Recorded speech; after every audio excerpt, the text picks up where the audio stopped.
Alhamdulillah wassalatu wassalamu ala Rasulillah wa ala alihi wa sahbihi wa man wala. Faqala ta'ala a'udzu billahi minasyaitonir rajim. Hatta idza balagha ashaddahu wa balagha 40 sana qala rabbi awzi'ni an ashkura ni'mataka allati an'amta 'alayya wa 'ala walidayya wa an a'mala salihan tarda wa aslih li fi dhurriyyati inni tubtu ilaika wa inni minal muslimin. Maka ketika manusia itu telah matang, telah dewasa, usianya 40 tahun, maka dia berdoa, ya Allah, ajarkan kepada kami, ajarkan kepadaku, agar aku pandai bersyukur segala nikmat yang kau curahkan kepadaku dan kepada kedua orang tuaku. Dan jadikanlah semua aktivitasku, amalku adalah amal soleh yang engkau terima. Wahai Allah, perbaikilah anak keturunanku, aku benar-benar bertobat dan pasrah hanya kepadamu. Itu orang usia 40 tahun. Jadi 40 tahun adalah batas orang untuk matang. Ibarat masakan matang berarti siap untuk disajikan atau dimakan. Berarti orang umur 40 tahun adalah orang yang sudah disebutkan Rasul khairun nas anfa'uhum linnas, yaitu menjadi orang yang bermanfaat bagi orang banyak. Tidak lagi hanya mementingkan, memikirkan dirinya sendiri. Umurnya berapa tadi? 40. Kemudian di hadis yang lainnya disebutkan, bahwa usia manusia ini Rasul sudah memberi kabar kepada kita setelah Rasulullah diutus, usia manusia itu adalah 60-an atau 70-an. Dalam penelitian kedokteran ternyata disebutkan bahwa usia manusia itu rata-rata adalah 76 tahun. 76 tahun. Angka harapan hidupnya segitu. 76. Jadi sama dengan sabda Rasul tadi berapa? 60-an atau 70-an. Itu batas akhir. Ya, batas akhir. Yang lewat dari 76 berarti bonus. Ini. Oke, jadi ulangi, batas akhirnya 76. Batas manfaat tadi berapa? 40. Nah, sekarang lahir. Lahirnya itu disebut sebagai tiflun atau sobian atau bayi, itu pada usia 1 hari, anggaplah seperti itu. Disitulah perjalanan manusia. Judul hari ini adalah kita nak belajar tentang sejarah manusia. Kita nak bicarakan bukan banyak besak-besak nak sejarah dunia, sejarah apa? Sejarah manusia. Yang hadir galau-galau ini manusia kan? Kita punya sejarah. Dalam bahasa Inggris sejarah disebut sebagai history. History. Kalau cerita, story. Ya beda, history sama story. Kalau story itu cerita. Cerita itu bisa baik fiktif. Cerita bisa baik hayalan. Tetapi kalau history, sejarah tidak bisa hayalan. Tidak bisa, ya katakanlah rekayasa. Itu harus nyata. Maka sejarah manusia seperti itu. Oke. Itu sejarah manusia di dunia. Mari kita tengok sebelum hadir ke dunia ini. Di surat 7 ayat 172, manusia mengawali sejarahnya dari bentuk ruh. Perhatikan kalimatnya.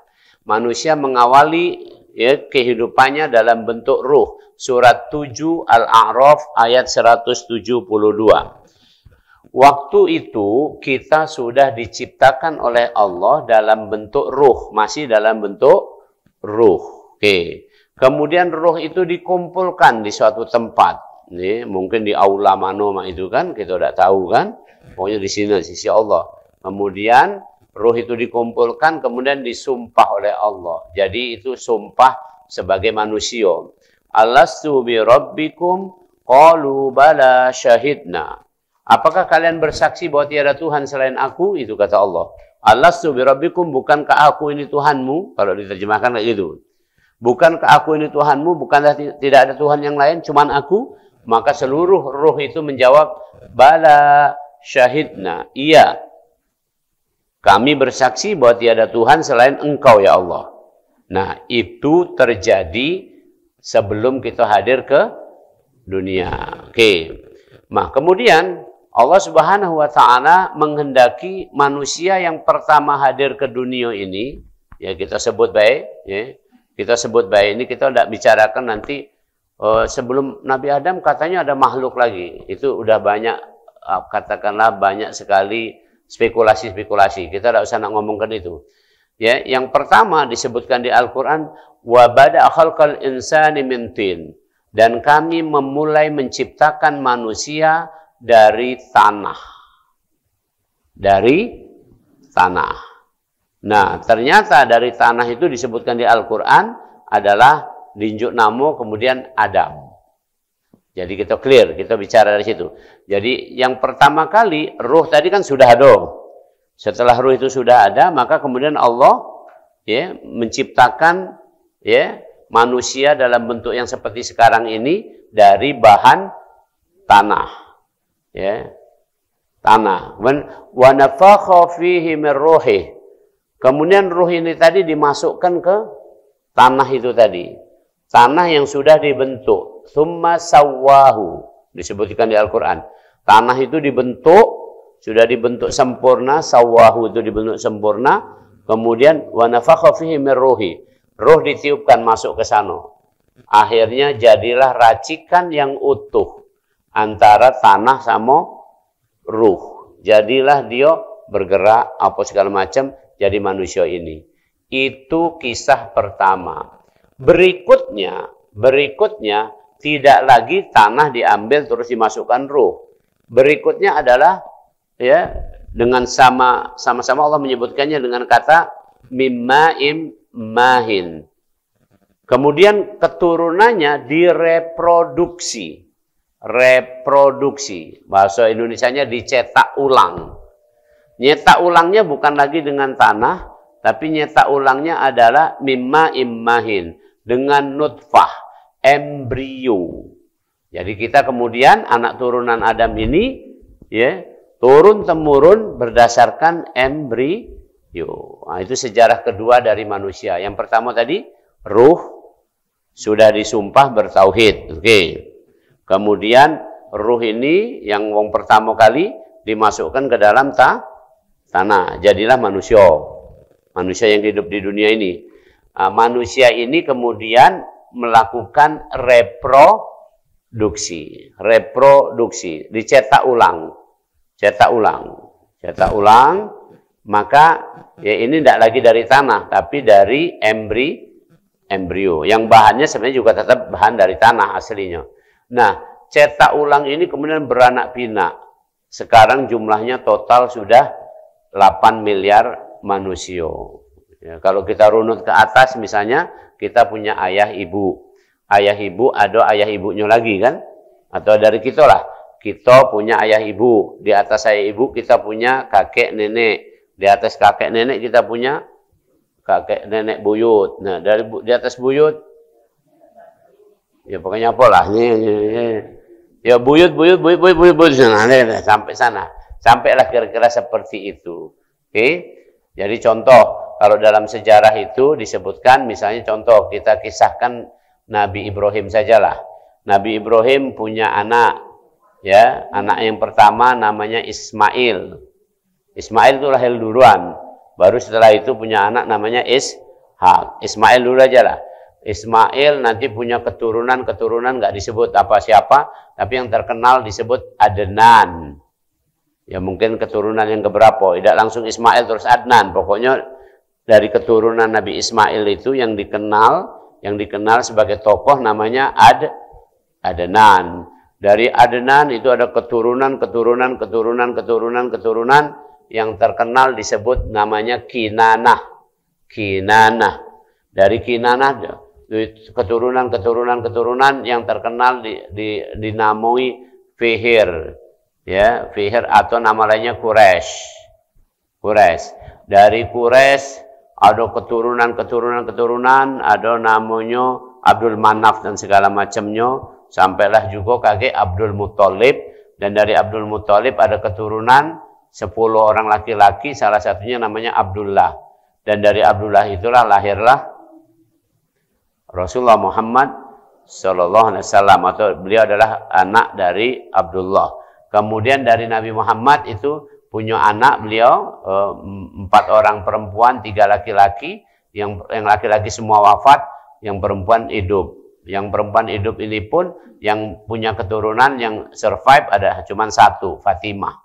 Yang lain juga wafat kemudian. Nah, Fatimah ini punya anak keturunan namanya Hasan dan Husain.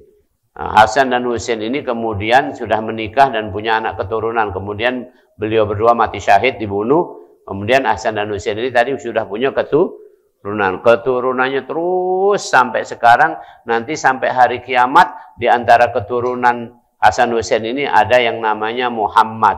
Nama lainnya adalah Mahdi atau Imam Mahdi. Itulah sejarah manusia. Nanti akan kembali berulang seperti itu. Ini contoh. Oke, nah baik.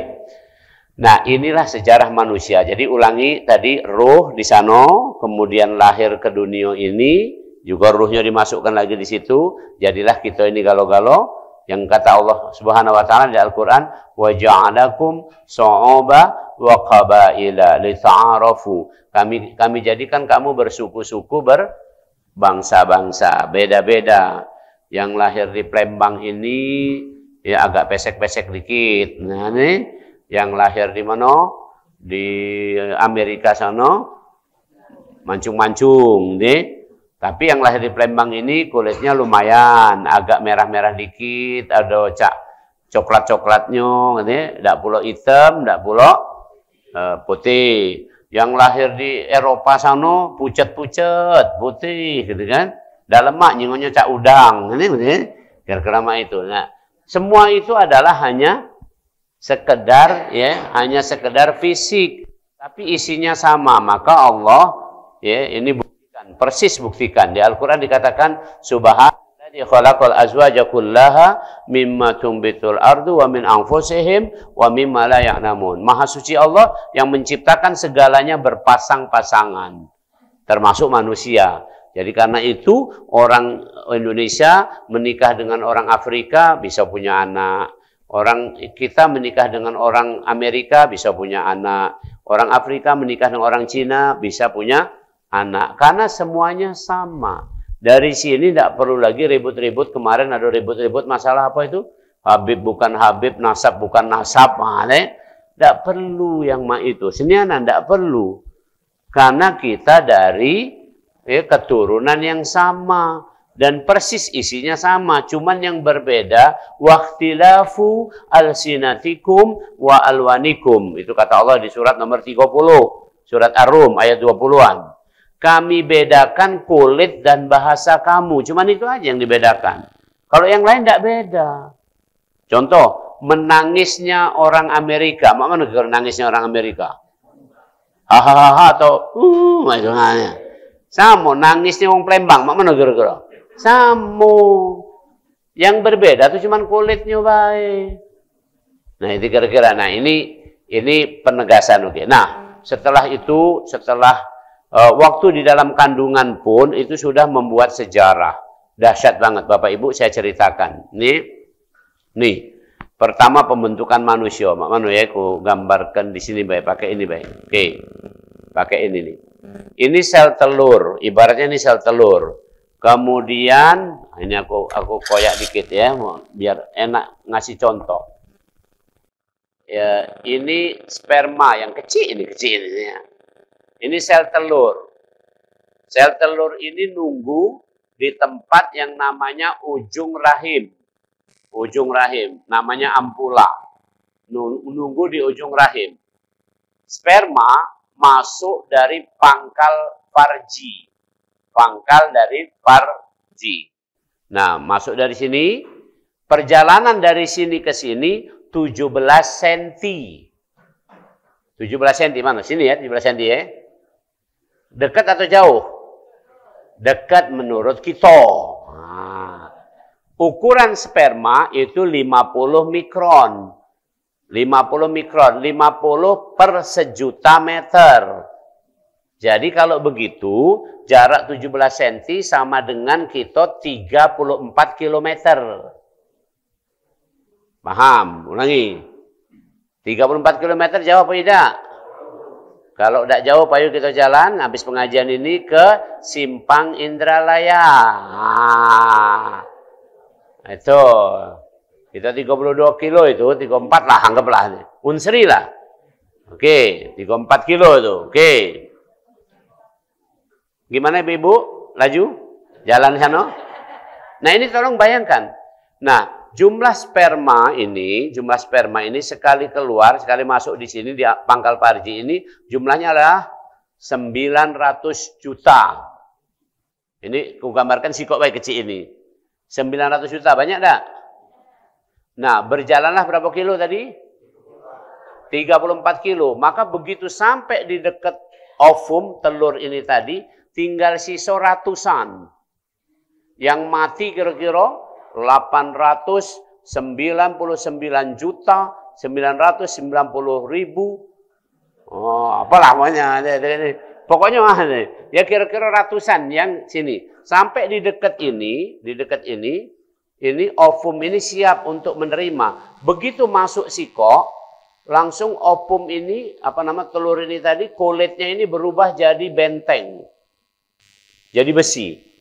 Maka sudah masuk sikok ini, yang lain tidak bisa masuk. Matilah di sini juga. Nah, ini perjalanan terbentuknya embrio. Embrio kita ini. Jadi dahsyatnya ini digambarkan di Al-Quran. Min nutfah. Dokter menerangkan. Aku ini cuma menerangkannya baik. Aslinya Al-Quran. Tapi dokter kan menerangkannya baik. Nah, setelah itu, ini, jadi tadi bergabung antara sperma dan ovum. Kemudian dari ujung mana tadi? Ujung rahim kan ini. Dari ujung rahim berjalan ke dalam rahim. Perjalanannya makan waktu seminggu. 7. Sambil berjalan dia berkembang. Dari sikok jadi 2. 2 jadi 4. 4 jadi 8. 8 jadi 16. 16 jadi 32. 32 jadi 64. 64 128. 128 256. 512. Begitu. 1024 dan seterusnya, ya terus banyak, akhirnya jadilah bentuk yang disebutkan Al-Quran segumpal darah, alaqah. Itu kemudian nempel di dinding rahim. Ini rahim, nah ini dindingnya sini, nempel di sini, tap. Nempel inilah nanti akan jadi plasenta. Bahasa orang awam tembuni. Paham? Nempel di sini. Setelah nempel, berkembang pesat nian. Dalam hitungan jam, dalam hitungan apa? Berkembang jadi 3 lapis. Lapisan luar, lapisan tengah, lapisan dalam. Kemudian juga ada timbul cak balon. Balon, ya, penutupnya supaya ini. Balon itu kemudian ada banyunya. Nama banyunya ketuban. Ya, kebetulan. Jadi selain 3 lapis tadi, ada cak balon, ada banyu ketuban. Maka embrio tadi berenang-renang di situ. Ya, kemudian ada tali pusat agak manjang dikit, agak bergerak bebas, ya. Talinya agak panjang kan? Pacak manuver, guling-guling, gitu kan? Begitu seterusnya. Itu sejarahnya. Hebat tak gitu? Maka bacalah Al-Quran surat nomor 23, surat Al-Mu'minun, mulai dari ayat ke-12 sampai ayat ke-16. Itu diujungi dengan kalimat Fatabarakallahu ahsanul khaliqin. Sungguh maha suci Allah yang telah menciptakan manusia, alangkah hebatnya. Coba cerita saya ini ada tidak di Cinde? Nah, maksudnya yang kita bikin sepeda bekas, bikin apa ini? Atau di pabrik Toyota? Tidak ada, tidak secanggih itu. Ini luar biasa ini. Nah, jadi setelah sempurna, ini sempurna di dalam rahim ini, kalau tadi sempurna Nabi Adam kan udah langsung diciptakan Allah. Tapi kalau ini sempurna di dalam rahim, waktunya kira-kira 20 pekan, 16 sampai 20 pekan. Kalau dokter agak manjangkan dikit 22 pekan. Jadi 22 pekan itu kira-kira sekitar 5 bulan. Nah, pada waktu 5 bulan itulah, atau 4-5 bulan itu ditiupkan ruh. Maka ada ibu-ibu yang pakai tradisi 4 bulanan, ada? Atau 3 bulanan, terserah lah anak berapa tuh. Tapi biasanya 4 bulanan. Itu bagus. Secara tradisi itu artinya mengingat bahwa saat itu ditiupkan ruh. Ditiupkan ruh tentu harus berdoa-doa, kan kira-kira itu. Tapi kita doanya kan dari awal. Doanya dari awal. Tapi oke lah, kalau apa doa begitu jadi ngerti. Jadi jangan sedikit-sedikit dalam agama ini langsung mencela. Ya, itu salah, itu adat, nggak benar segala macam, enggak. Kalau kita misalnya kalau di Sumatera ini, Sumatera Barat terkenal itu kan adat basandi syara basandi kitabullah, kan begitu. Jadi itu sudah pasti ada. Jadi jangan dikit-dikit adat langsung dianggap ini sesuatu yang bid'ah, yang salah. Enggak, ada urutannya itu tadi. Jadi itu 4 bulan tiupkan ruh. Waktu ditiupkan ruh itulah baru manusia. Maka menurut dokter saat itu sudah tidak boleh untuk diterminasi atau diakhiri. Misalnya tadi janin cacat. Kalau nak menggugurkan itu sebelum kalau menurut dokter intinya sebelum 22 minggu. Sebelum 4 bulan tadi. Kalau nak digugurkan. Misalnya gini, saya pernah itu punya rencana itu. Tapi saya membatasi cuma 12 minggu. Tapi itu karena keilmuan saya di bidang genetik. Jadi ibu bapak ini, orang tua ini punya anak nomor 1 cacat, berat cacatnya. Kemudian dia datang ke saya bilang, dok, kemungkinan kami punya anak lagi yang normal gimana? Oke, nanti saya lihat dulu, saya periksa dulu. Jadi yang cacat tadi saya periksa, yang bapak ibu saya periksa. Hasilnya saya kasih tahu. Ternyata anak ini cacat dapatnya dari ibu dan bapak. Jadi dua-duanya jangan kamu bertengkar, kakek kamu saling tuduh. Dari kau inilah, tidak. Dari dua-duanya. Maka ini berat. Oke. Jadi kalau gitu kemungkinan anak kedua untuk normal itu secara hitungan kedokteran itu kurang dari 15%. Kurang dari 15%. Kurang dari 15% artinya kalau punya anak harus kembar 7. Dari 7 berarti siko akan normal. Kan itu 15%. 100 bagi 15 berapa? 7 kan sebenarnya? 7. Itu kira-kira itu. Mungkin enggak kembar 7? Tidak. Ya ada orang bisa sampai kembar 5 tapi itu karena diinjak obat. Nah, tapi intinya tidak memungkinkan. Jadi pakai bahasa lain mustahil. Itu bahasa kedokteran. Nah, bapak ibu itulah sedih mainin itu. Nah, akhirnya saya ngomong, tapi kamu berdua beriman kan? Beriman. Nah, kalau beriman itu laisa fil kauni muhallun idza amanna. Tidak ada yang mustahil kalau kita beriman, karena itu kehendaknya Allah. Jadi sekarang pulanglah, aku bilang, tolong kamu berdua sholat tahajud, saya bilang gitu. Saya bukan ngomongkan sholat wajib aja. Kamu sholat tahajud, mintalah sama Allah, tando, apa nak laju, apa nak idak. Kalau laju berarti kaget berapa persen tadi? 15%. Kalau tidak laju, ya inilah, kamu tidak punya anak lagi.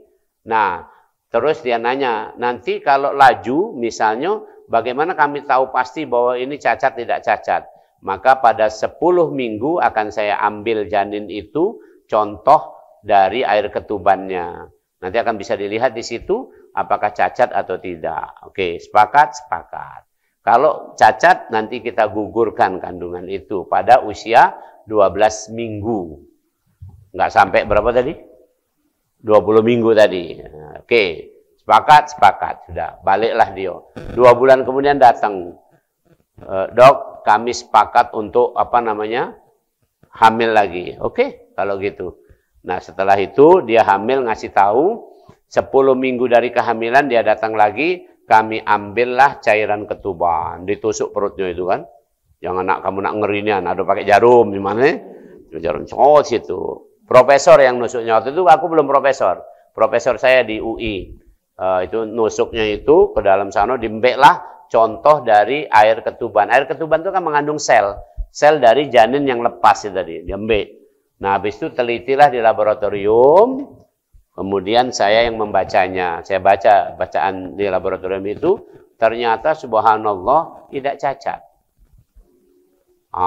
Aku juga tidak masuk akal. Menurut aku tidak masuk akal. Menurut ilmu kedokteran mestinya bukan kita nak pengen cacat. Mestinya tidak.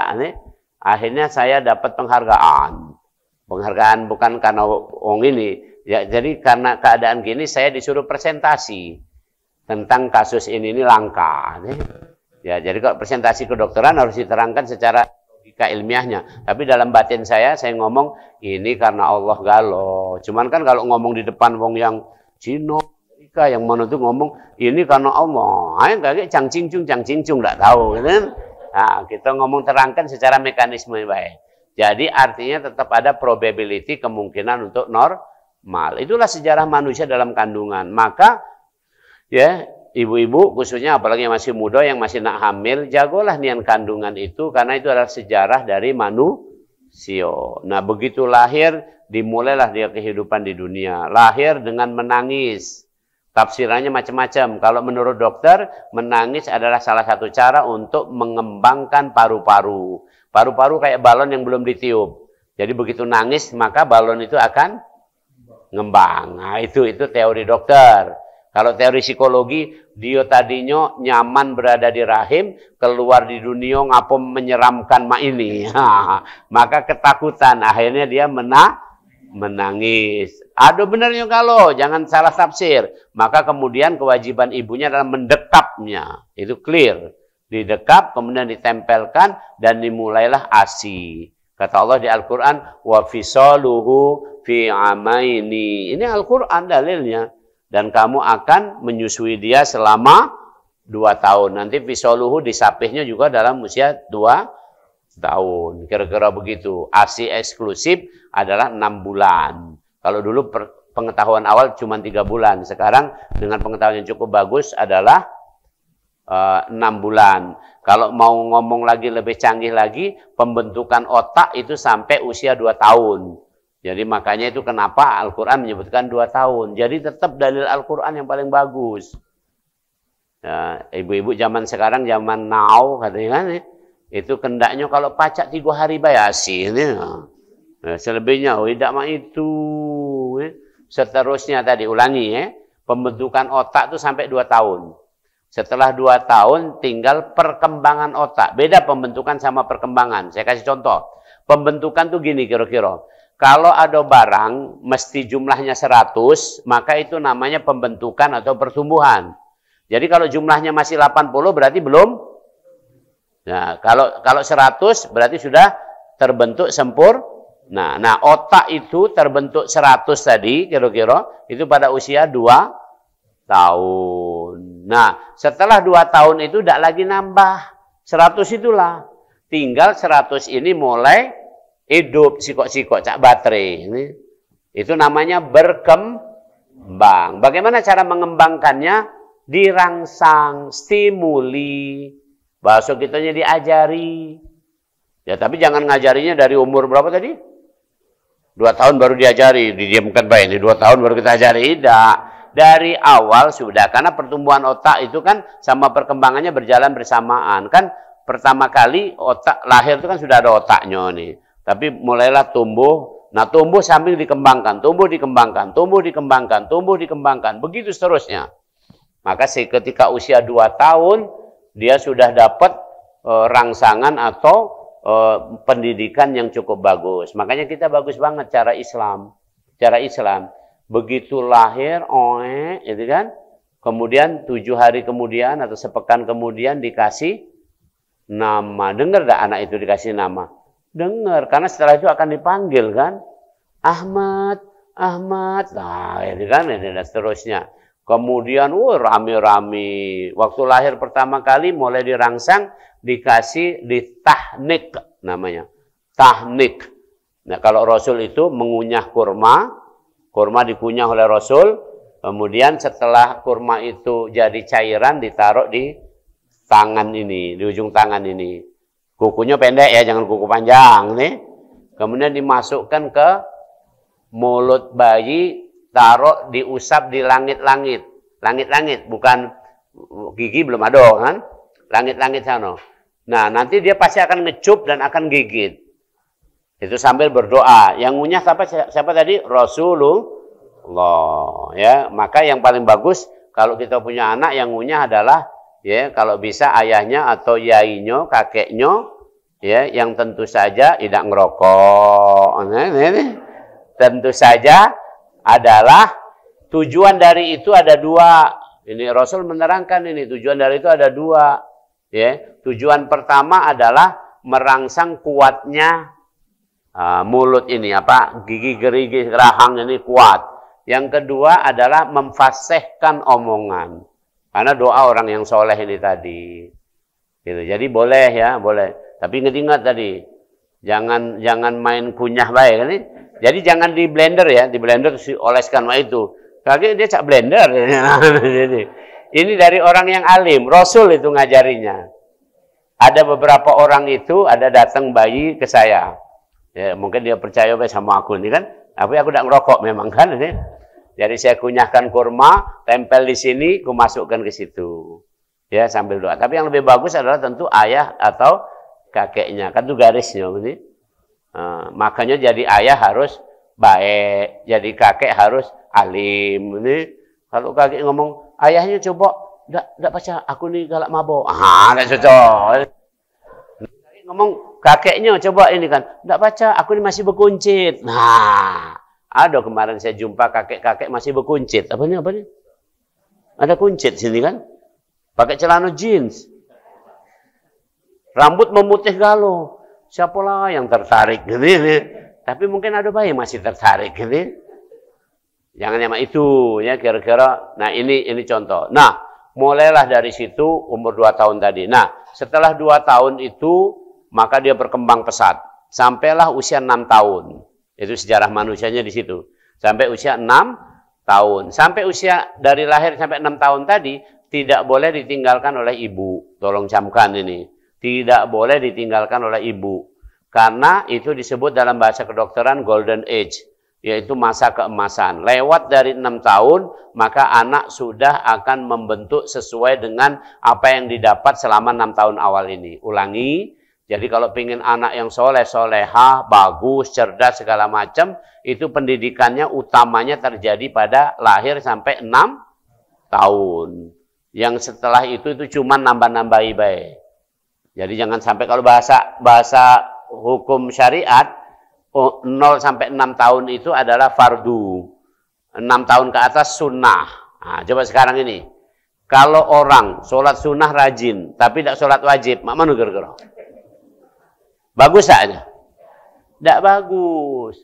Tapi kalau orang sholat wajib, sunnahnya kurang, masih bagus tak? Nah, masih bagus, masih lumayan. Nah, lumayan tadi karena itu. Jadi sampai 6 tahun itu tolong camkan. Maka sampai 6 tahun ini kalau kita sudah tahu, ini kan belajar kita ini sekarang ini. Belajar sejarah manusia. Ini dipakai. Ya kalau sudah yai-nyai, tidak usah nak mikirkan lagi apa. Untuk cucung.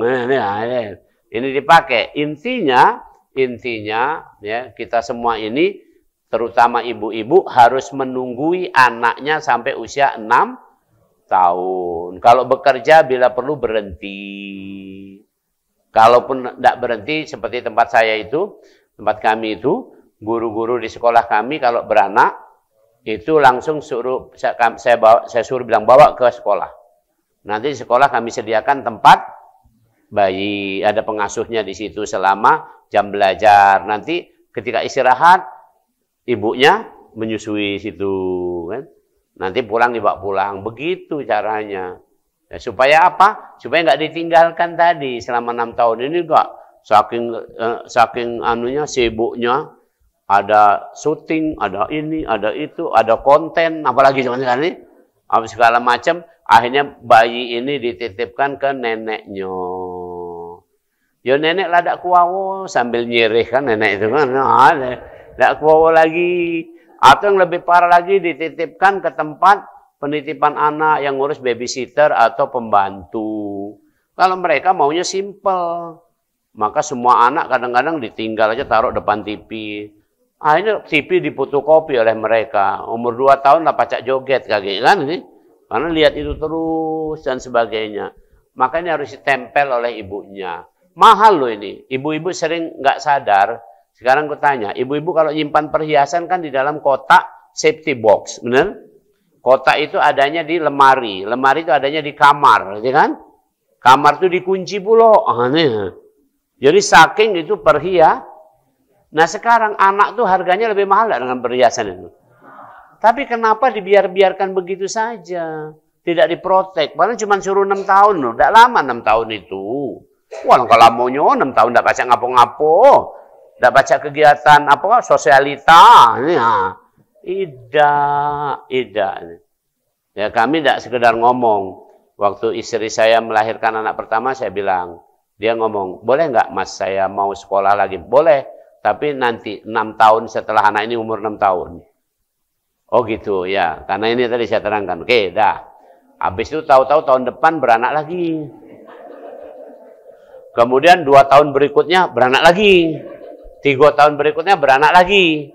Nah, yang itu anggaplah bungsu yang keempat tadi. Nah, pas yang keempat itu umur 6 tahun, barulah istri saya sekolah lagi. Begitu caranya. Jadi nggak ditinggal sama sekali anak-anak itu sampai usia 6 tahun. Itu sejarah manusia kalau mau dibuat. Ini sudah ada contohnya.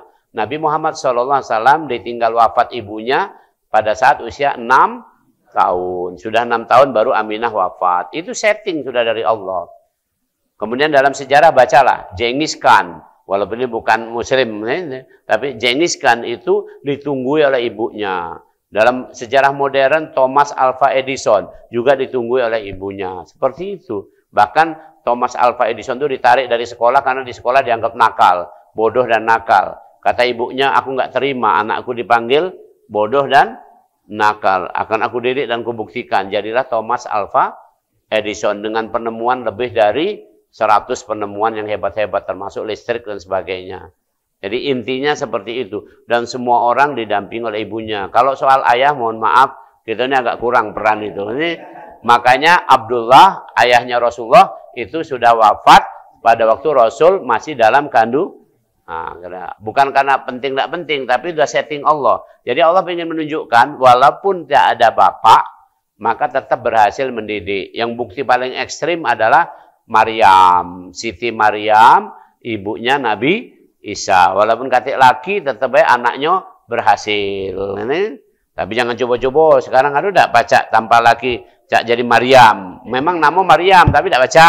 Ini kira-kira begitu. Nah, begitulah sejarah manusia akhirnya tumbuh kembang. Oke, ini sejarahnya. Oke. Nah, tumbuh kembang ini kemudian dimulailah tadi 6 tahun sudah ya. Antara 6 tahun sampai 12 tahun itu adalah fase di mana anak itu aktif kreatif. Ini saya singkatkan saja. Aktif kreatif. Tadi sampai 6 tahun itu adalah tumbuh kembang terutama otaknya. Ya, otaknya dan ini dia adalah dasar-dasar kesuksesan soleh-soleha cerdasnya sampai usia 6 tahun. Jadi 6 tahun itu betul-betul ini banget. Gizinya, pakaiannya, lingkungannya, jangan sembarangan. Jangan lagi 6 tahun itu dikasih ini. Ini sebenarnya saya sampaikan. Ini enggak. Baru akikah sudah langsung hadiahnya tablet. Kalau dulu kan Bodrexin. Ya. Kalau sekarang Samsung. Kan gitu. Enggak, ini jangan. Ini. Jadi selama 6 tahun steril dari ini. Benar ini. Secara penjelasan medis, ini sinyal ini elektromagnetik ini merusak, menginterferensi otak. Secara benda. Secara pengaruh isinya, kontennya, ini membingungkan pikiran. Jadi pembentukannya nggak bagus. Maka 6 tahun steril dari ini. Nah, barulah kemudian 6 tahun masuk SD, sampai kelas 6, itu adalah fase aktif kreatif. Jadi anak SD itu aktif kreatif. Maka kurikulum SD jangan berat-berat. Saya pergi ke Jerman, sampai di sana saya ketemu sama anak-anak SD. Saya panggil dia, nak, sini nak. Pokoknya pakai bahasa sana. Aku tidak baca bahasa Jerman, bahasa Inggris baca, tapi bahasa Jerman tidak baca. Jadi aku nyingok kamus dulu, manggil anak-anak. Waduh, aku panggil. Sini. Rupanya dekat dia. Habis dekat aku tanya, boleh tidak aku meriksa tas kamu? Boleh katanya. Tasnya agak besar. Kapan ku periksa isinya roti sama mainan. Itu SD di sana. Kapan saya pulang ke Palembang, ada anak kawan aku itu balik itu capek nih aneh balik sekolah SD itu. Langsung tasnya ditaruh, glebek. Cak nyampak apa beras sekarung itu kan. Nah, kapan ku jingok isinya ada buku ekonomi karya Sri Mulyani. Nah, ada bahasa Inggris kiro-kiro. Maksud aku itu kan banyak nian kertas. Roti tidak kate, makanan apa mainan tidak kate. Jadi SD sudah beban berat seperti itu. Perhatikan, ini sejarah manusia.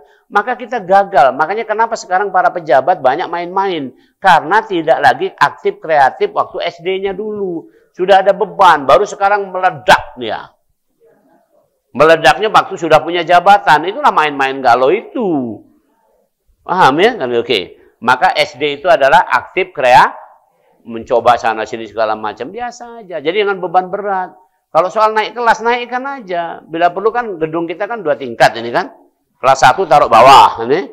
Kelas 2 naikkan ke atas. Nah, itu. Sudah naik itu. Ini benar, saya sampaikan ilmu psikologi pendidikannya. Anak boleh tidak bisa membaca sampai kelas 3. Kalau kelas 4 sudah wajib bisa membaca. Jadi jangan khawatir, ini enggak, baru TK harus sudah bisa membaca. Enggak, siapa yang mengharuskan? Yang terpenting adalah nantinya gemar membaca. Perhatikan kalimat saya, gemar membaca. Sekarang Bapak Ibu yang hadir di sini, bisa baca enggak? Baca Quran bisa? Gemar apa tidak? Itu. Kenapa? Karena dulu belum waktunya sudah diharuskan bisa baca. Biasa aja. Ada orang nanya itulah, nanya sama saya. Prof, kelas 1 tidak baca-baca. Mak mana cara naik? Naik kan naik. Pemasalahnya tinggal kriteria naiknya apa. Ini kan berdasarkan perkembangan psikologi ini sudah. Ini sebenarnya nggak ada yang mentarget apapun. Kita ini terlalu berat. Ya, pada akhirnya sampai sekarang ini diacak-acak. Sekarang ini ada orang tamat S2 dulu, baru S1. Jadi profesor dia orangnya. Padahal aku ini jadi profesor tuh Masya Allah berat. Saya ditanya orang, kapan Prof rambut itu mulai kelihatan memutih? Sejak ada SK profesor bilang. 10 tahun yang lalu. Saya jadi profesor udah lama, udah 10 tahun yang lalu. Mestinya 13 tahun yang lalu. Tapi oke lah, 10 tahun yang lalu saya sudah profesor. Dari situlah aku lihat di foto, dari rangkaian foto itu. Aku galak nampilkan di Instagram itu. Rurutan foto aku sebenarnya itu aku cuma nak merenung diri sendiri. Pak ini. Oh dulu masih mak ini. Yang tidak berubah sih kok. Cuman gantengnya ini tetap baiklah. Tidak apa-apa. Lanang pasti kan. Kalau perempuan pasti. Nah itu baik. Kita ini galak tidak positif ngomong. Apa iya cantik? Cantik. Kalau lanang cantik tidak cocok. Lanang pasti ganteng, perempuan pasti cantik. Nah, itu SD. Nah, kemudian lanjut. Ya, remaja atau teenager.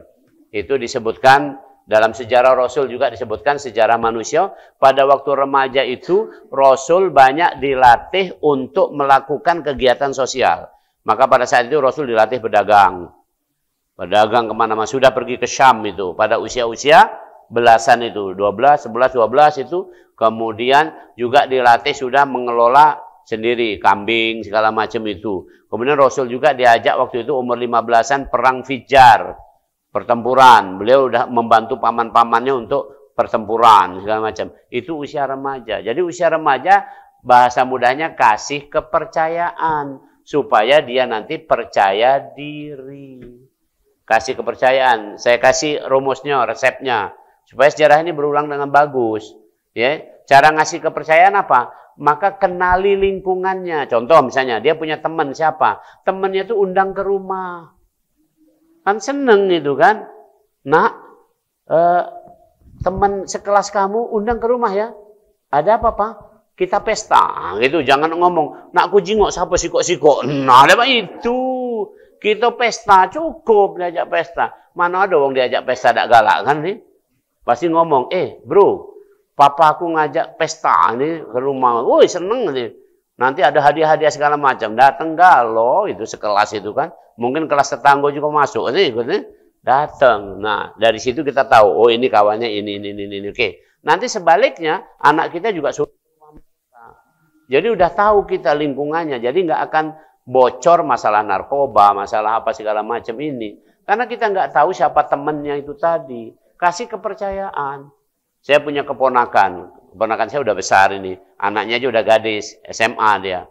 Jadi setiap anaknya pergi, karena anaknya perempuan, itu padahal dia pejabat ini, ponakan saya ini. Setiap anaknya pergi, misalnya pergi sama kawannya, dia ikut. Oh, lah ini. Jadi kalau di restoran, dia duduk di meja sini, anaknya duduk di meja sana. Oh, lemak enggak mah itu? Singkuh kan anak-anak ketawa, aduh papaku. Wah, dama itu tanya betul, terukur. Kamu pergi sama siapa? Tadi kalau pergi sama temennya. Kalau dengan seperti itu, anak akan menimbulkan responsibility, tanggung jawab sebagai remaja. Itulah sejarah. Maka ketika remaja kalau bertanggung jawab, keren. Nggak perlu lagi nak disediakan kontrasepsi. Kan ini? Zaman sekarang kan nak disediakan apa itu? Alat KB, bener kan ini? Nah, agak lama ya kamu mikir ini. Itu karena nggak percaya sama anak-anak. Mestinya anak remaja dikasih kepercayaan. Nggak akan mungkin. Saya kasih contoh agak kasar dikit. Saya ngajar anak SMP kelas 1. Saya tanya, siapa di antara kalian ini yang mau menikah minggu depan? Woi, ketawa semua. Oh, ini. Oke lah, tahun depan. Oh, ketawa semua. Anak SMA pun kutanya itu ketawa. 2 tahun lagi, ketawa juga. Jadi simpulannya apa? Belum mau menikah. Nah, kalau belum mau menikah, ngapain mulai dari sekarang kamu nak pacaran-pacaran? Kan itu rumusnya. Dalam rangka apa? Itu menambahi beban kamu. Kamu jadi tidak bebas. Saya pakai guyon aja, yang lanang nih. Yang lanang kamu. Kalau kamu lah pacaran, kamu cuma fokus sama si Siti bae. Nah, kalau kamu tidak pacaran, kamu bisa membayangkan perempuan mano-mano. Kaget. Ya, bebas. Begitu kamu sudah saatnya dewasa, kamu tinggal pilih. Nyari Siti di daerah Palembang tidak baca, pindah ke arah Semuntul. Nah, di Semuntul tidak katik, pindah lagi ke arah Danau Toba. Tidak katik di sana, pindah lagi ke arah Bangladesh. Nah, tidak katik lagi ke Eropa, kemana. Sampai ketemu, tidak mungkin tidak ketemu. Enak kan? Merasa hebat. Saya pernah jumpa seorang pemuda. Saya ketemu di Dubai waktu itu. Orang Amerika atau orang mana dia? Masih saya tanya, "You kerja di mana? Di perusahaan minyak kemana-mana?" Itu dia punya ngobrol-ngobrol sih waktu di bandara saya ngobrol. Itu bagus banget ceritanya. Seperti itulah pemuda mestinya. Ketika sudah siap menikah, ya tinggal menikah saja. Kalau nyarinya ya gampang. Sedunia ini tadi sejarahnya apa? Kan nggak ada perbedaan tadi. Cuman ada kulit sama ini tidak terlalu sederhana.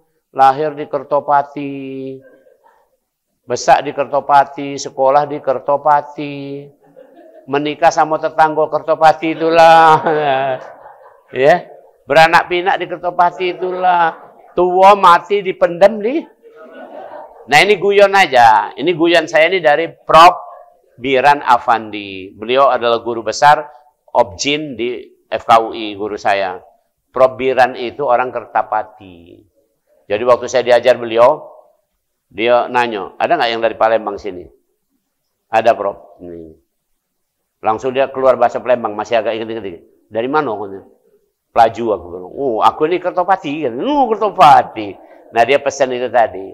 Prof. Biran hebat banget. Di UI dulu dia termasuk orang yang unggul banget. Prof. Biran Afandi itu kan. Nah, jadi intinya seperti itu sejarah. Sampailah akhirnya kemudian menikah. Menikah membentuk rumah tangga, maka sejarah akan diteruskan generasi berikutnya. Benar? Maka dalam hitungan manusia, satu generasi adalah 25 tahun.